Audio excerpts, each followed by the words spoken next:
या संदर्भात अधिक माहिती पाहूयात ग्राफिक्सच्या माध्यमातून।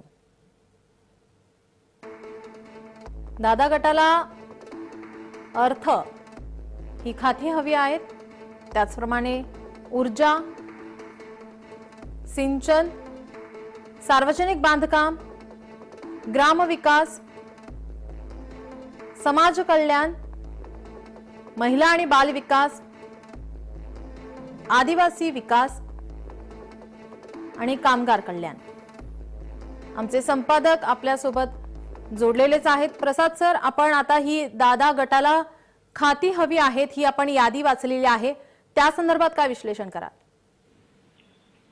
अजित पवारांच्याकडून जो आग्रह ठेवण्यात आला आहे तो काही विशिष्ट खात्यांच्यासाठी आहे आणि ही खाती का त्यांना हवी आहे त्याचे सुद्धा विविध प्रकारच्या विश्लेषणांमध्ये लपलेले अर्थ कधीच आपल्यापर्यंत स्पष्टपणे येत नसतात। पण आज आम्ही हे आपल्यापर्यंत आणू इच्छितो की ही खाती जी दादा गटाच्याकडून आग्रही पद्धतीने मागितली जात आहेत त्यांना तीच खाती का हवी असतात। आपण पटापट जर समजा खाती वारंवार लोकांपर्यंत समोर आणत राहिलो ग्राफिक्सच्या माध्यमातून तर आपल्या लक्षात येईल की कुठली खाती दादा गटाला हवी असतात। अर्थ हे खातं, अर्थ म्हणजे वित्त, पैशाच्या निगडीत हा विषय असतो। सगळ्या खात्यांना शेवटी त्याच विभागाकडे जाऊन नमस्कार चमत्कार करावे लागतात।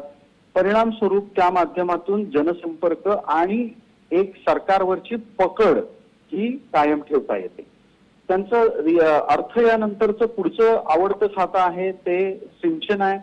सिंचनच्या सोबत ऊर्जा ही खाती सुद्धा त्यांना अत्यंत पसंत असतात।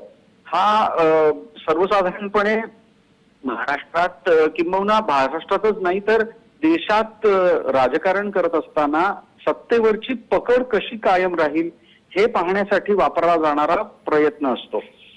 अर्थ, ऊर्जा आणि सिंचन या तीन विभागांच्या बरोबरच सार्वजनिक बांधकाम हे सुद्धा एक अत्यंत आवडतं खातं असतं। बऱ्याच मंत्र्यांना ते कायम आपल्याकडे राहावं अशा प्रकारची अपेक्षा असते। अर्थ याबद्दल आपण चर्चा केली। ऊर्जा विभागामध्ये इतका इंटरेस्ट हा कोणत्याही राजकारण्याला का असतो हे सुद्धा लक्षात घेऊया।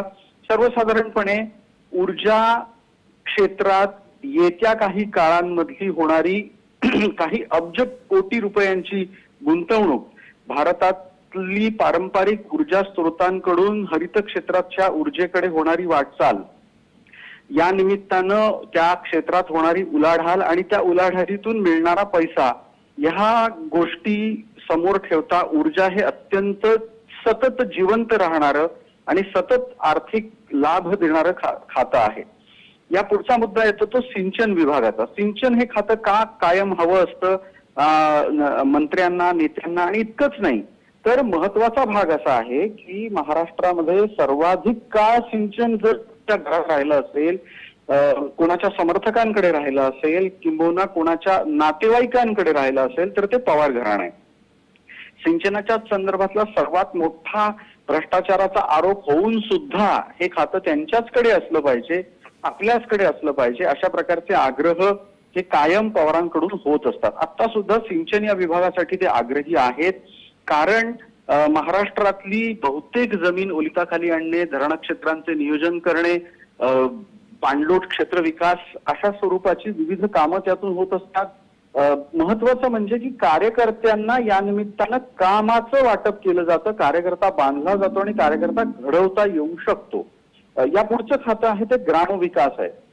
ग्रामविकास खात्याच्या संदर्भातली चर्चा करत असताना आपल्याला लक्षात घ्यायला लागेल की हे असं खातं आहे ज्याला स्वतंत्र एक स्वतःचं बजेट आहे। म्हणजे वित्तमंत्र्यांकडे, अर्थमंत्र्यांकडे न जाता सुद्धा ग्रामविकास मंत्री स्वतंत्रपणे आपल्या विभागाचा कारभार एका मर्यादित क्षेत्रापर्यंत चालवू शकतो। अर्थातच प्रत्येक कामाला मुख्यमंत्र्यांची मंजुरी लागते, हे कुठेही कधीही लपून राहिलेलं नाही, पण एका विशिष्ट मर्यादेपर्यंत ग्रामविकास खात्याला अधिकाधिक खर्चापर्यंत आपला कार्यक्रम राबवता येतो।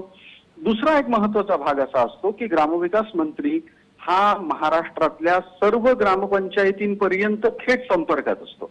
परिणाम स्वरूप ज्या नेत्याला महाराष्ट्रात भविष्यात मोठं पद हवं आहे, राज्यभरामध्ये स्वतःला प्रस्थापित करायचं आहे, अशी महत्वाकांक्षा बाळगलेली माणसं ही कायम ग्रामविकासासाठी प्रयत्नशील असतात ग्रामविकासच्या माध्यमातून ते आपलं उत्तम नेटवर्किंग राज्यभरामध्ये करू शकतात. अर्थात तशी इच्छा असावी लागते.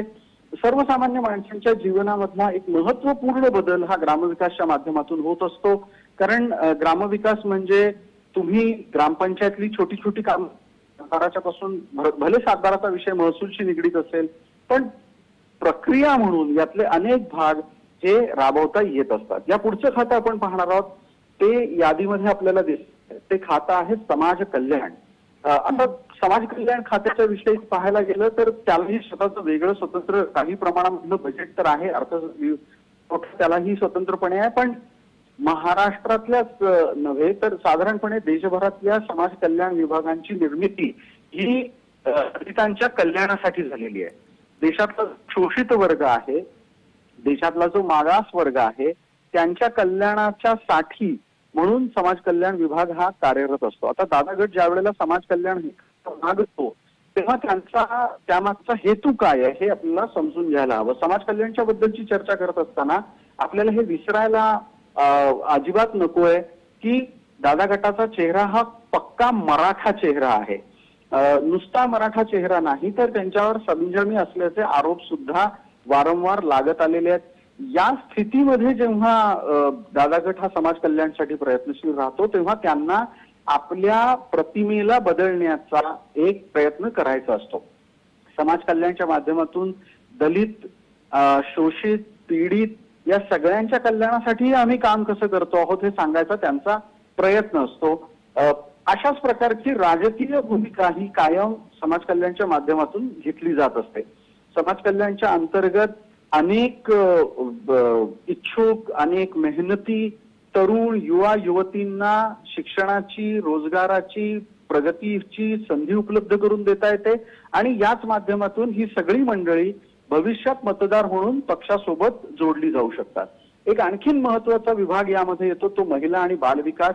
आता आपल्याला लक्षात येत असेल की महिला आणि बालविकास या खात्यासाठी पुरुष मंत्री आहे. मंगलप्रभात लोढा हे भाजपचे मंत्री महिला आणि बालविकासची जबाबदारी सांभाळतात. सर्वसाधारणपणे महिला आणि बालविकास ही जबाबदारी एका महिलाच मंत्र्याला दिली जाते. आदिती तटकरे हे त्या निमित्तानं एकमेव सध्याच्या महिला मंत्री आहेत. त्यामुळे दादा गटाची ही मागणी पूर्ण होऊ शकते. इथे सुद्धा पुन्हा आपापल्या मतदारांना राखणं, कार्यकर्त्यांना त्या निमित्तानं सबल करणं अशी कामं केली जात असतात. आदिवासी विकास आणि कामगार कल्याण ही खाती सुद्धा मतदारसंघांना बळकट करण्यासाठी आणि अनुषंगिक क्षेत्रातल्या विकासात स्वतःचं योगदान निर्माण करण्यासाठी केली जात असतात. नीलम सर, आपण खात्यासंदर्भात खूप छान अशी माहिती आणि विश्लेषण केलेलं आहे. सर, आपण संख्याबळ जर पाहिलं भाजपा, शिंदे गट आणि आता अजितदादा गट यांचं जर संख्याबळ पाहिलं तर अजितदादा जे महत्वाचे, आता आपण हे खाते पाहिलेत, तुम्ही महत्वाच्या खात्यांसंदर्भात माहिती दिली, ती महत्वाची खाते मागण्याचा आग्रह किंवा ती जी मागणी करतायत ती पूर्ण होऊ शकते का?